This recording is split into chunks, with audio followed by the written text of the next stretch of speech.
Paul McCartney is actually dead and was replaced by a lookalike.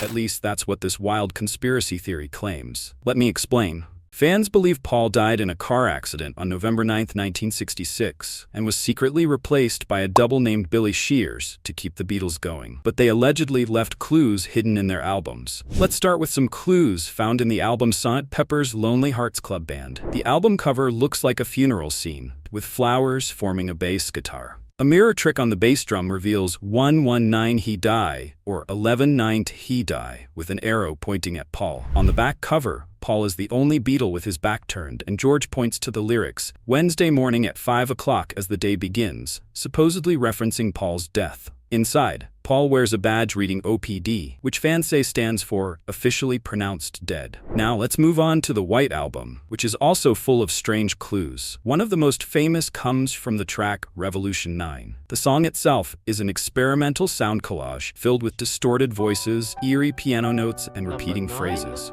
One of these phrases is a loop of the words number 9, number 9, but when played backwards, fans claim it eerily sounds like Turn Me On, Dead Man.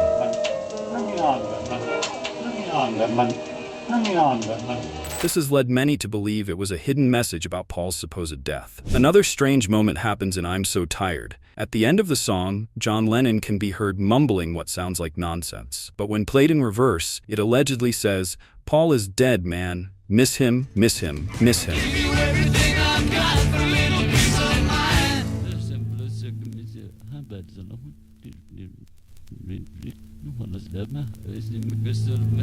Next, we have Abbey Road, which might hold the most famous clue. The album cover is often seen as a funeral procession. John in white represents the priest.